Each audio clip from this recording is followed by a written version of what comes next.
दोस्तों नमस्ते। इस वीडियो की कहानी का शीर्षक है पेपू जी। कहानी सुनो। सिद्धांत का सबसे बड़ा दुश्मन है मुरौवत। कठिनाइयों, बाधाओं, प्रलोभनों का सामना आप कर सकते हैं दृढ़ संकल्प और आत्मबल से, लेकिन एक दिली दोस्त से बेमुरब्बती तो नहीं की जाती, सिद्धांत रहे या जाए। कई साल पहले मैंने जनेऊ हाथ में लेकर प्रतिज्ञा की थी कि अब कभी किसी की बारात में न जाऊंगा, चाहे इधर की दुनिया उधर हो जाए। ऐसी विकट प्रतिज्ञा करने की जरूरत क्यों पड़ी? इसकी कथा लंबी है और आज भी उसे याद करके मेरी प्रतिज्ञा को जीवन मिल जाता है। बारात थी कायस्थों की। समधी थे मेरे पुराने मित्र। बारातियों में अधिकांश जान पहचान के लोग थे। देहात में जाना था। मैंने सोचा चलो 2-3 दिन देहात की सैर रहेगी, चल पड़ा। लेकिन मुझे ये देखकर हैरत हुई कि बारातियों की वहां जाकर बुद्धि ही कुछ भ्रष्ट हो गई है। बात बात पर झगड़ा तकरार। सभी कन्या पक्ष वालों से मानो लड़ने को तैयार। ये चीज नहीं आई, वह चीज नहीं भेजी, यह आदमी है या जानवर, पानी बिना बर्फ के कौन पिएगा। गधे ने बर्फ भेजी भी तो 10 सेर। पूछो 10 सेर बर्फ लेकर आंखों में लगाएं या किसी देवता को चढ़ाएं। अजब पो मची हुई थी। कोई किसी की न सुनता था। समधी साहब सिर पीट रहे थे कि यहाँ उनके मित्रों की जितनी दुर्गति हुई, उसका उन्हें उम्र भर खेद रहेगा। वह क्या जानते थे कि लड़की वाले इतने गंवार हैं। गंवार क्यों, मतलब ही कहिए। कहने को शिक्षित हैं, सभ्य हैं, भद्र हैं, धन भी भगवान की दया से कम नहीं, मगर दिल के इतने छोटे। 10 सेर बर्फ भेजते हैं, सिगरेट की एक डिबिया भी नहीं। फंस गया और क्या। मैंने उनसे बिना सहानुभूति दिखाए कहा, सिगरेट नहीं भेजे तो कौन सा बड़ा अनर्थ हो गया। खमीरा तंबाकू तो 10 सेर भेज दिया है, पीती क्यों नहीं गोल गोल कर। मेरे समधी मित्र ने विस्मय भरी आंखों से मुझे मानो उन्हें कानों पर विश्वास न हो। ऐसी अनीति। बोले आप भी अजीब आदमी हैं, खमीरा यहाँ कौन पीता है। मुद्दत हुई लोगों ने गुड़गुड़ियाँ और फर्शियाँ गुदड़ी बाजार में बेच डाली। थोड़े से दकियानूसी अब भी हुक्का गुड़गुड़ाते हैं, लेकिन बहुत कम। यहाँ तो ईश्वर की कृपा से सभी नई रोशनी, नए विचार, नए जमाने के लोग हैं और कन्या वाले यह बात जानते हैं, फिर भी सिगरेट नहीं भेजी। यहाँ कई सज्जन 8-10 डिबियां रोज पी जाते हैं। एक साहब तो 12 तक पहुंच जाते हैं, और 4-5 डिबियां तो आम बात है। इतने आदमियों के बीच में 500 डिबियां भी न हो तो क्या हो। और बर्फ देखी आपने, देसी दवा के लिए भेजी है। यहाँ इतनी बर्फ घर घर आती है। मैं तो अकेला ही 10 सेर पी जाता हूँ। देहातियों को कभी हलक न आएगी, पर लिख कितने ही जाए। मैंने कहा तो आपको अपने साथ एक गाड़ी सिगरेट और टन भर बर्फ लेते आना चाहिए था। वह स्तंभित हो गए, आप भांग तो नहीं खा गए। जी नहीं, कभी उम्र भर नहीं खाई। तो फिर ऐसी उल जलूल बातें क्यों करते हो। मैं तो संपूर्णत अपने होश में हूँ। होश में रहने वाला आदमी ऐसी बात नहीं कर सकता। हम यहाँ लड़का ब्याहने आए हैं, लड़की वालों को हमारी सारी फरमाइशें पूरी करनी पड़ेंगी, सारी। हम जो कुछ मांगेंगे उन्हें देना पड़ेगा, रो रो कर देना पड़ेगा, दिल लगी नहीं है। ना को चने न चबवा दे तो कहिएगा। ये हमारा खुला हुआ अपमान है। द्वार पर बुलाकर जलील करना। मेरे साथ जो लोग आए हैं वे नाई कहार नहीं हैं, बड़े बड़े आदमी हैं। मैं उनकी तौहीन नहीं देख सकता। अगर इन लोगों की यह जिद है तो बारात लौट जाएगी। मैंने देखा यह इस वक्त ताव में है, इनसे बहस करना उचित नहीं।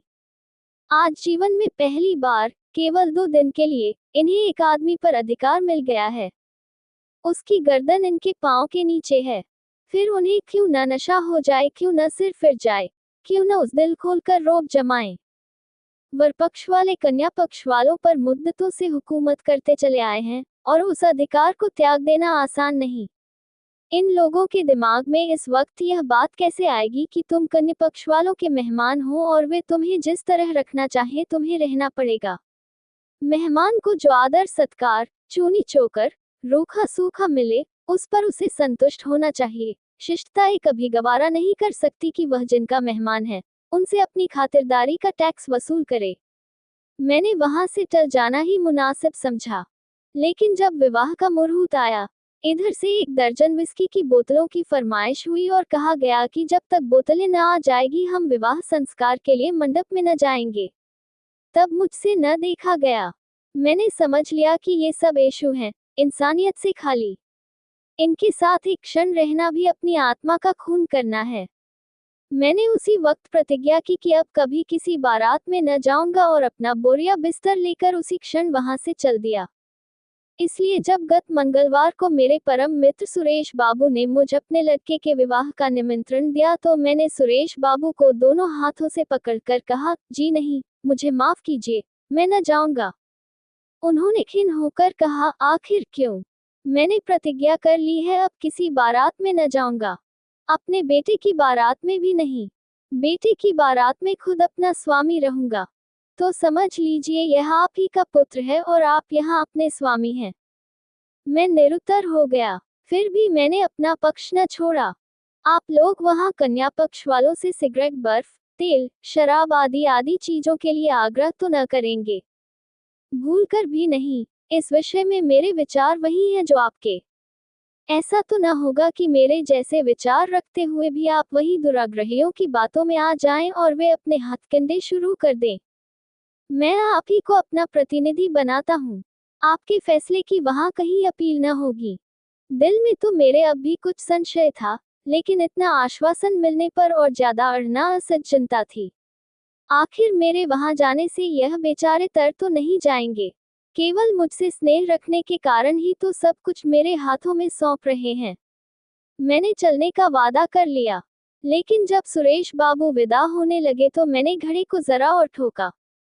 लेन देन का तो कोई झगड़ा नहीं है, नाम को नहीं। वे लोग अपनी खुशी से जो कुछ देंगे वह हम ले लेंगे। मांगने न मांगने का अधिकार तो आपको रहेगा। अच्छी बात है, मैं चलूंगा। शुक्रवार को बारात चली। केवल रेल का सफर था और वह भी 50 मील का। तीसरे पहर के एक्सप्रेस से चले और शाम को कन्या के द्वार पर पहुंच गए। वहां हर तरह का सामान मौजूद था। किसी चीज के मांगने की जरूरत न थी। बारातियों की इतनी खातिरदारी भी हो सकती है, इसकी मुझे कल्पना भी न थी। घरती इतने विनीत हो सकते हैं। कोई बात मुंह से निकली नहीं कि एक की जगह 4 आदमी हाथ बांधे हाजिर। लगन का मुहूर्त आया। हम सभी मंडप में पहुंचे। वहां तिल रखने की जगह भी न थी। किसी तरह धंस धंसाकर अपने लिए जगह निकाली। सुरेश बाबू मेरे पीछे खड़े थे। बैठने को वहां जगह न थी। कन्यादान संस्कार शुरू हुआ। कन्या का पिता एक पीतांबर पहने आकर वर के सामने बैठ गया और उसके चरणों को धोकर उन पर अक्षत, फूल आदि चढ़ाने लगा। मैं अब तक सैकड़ों बारातों में जा चुका था, लेकिन विवाह संस्कार देखने का मुझे कभी अवसर न मिला था। इस समय वर के सगे संबंधी ही जाते हैं।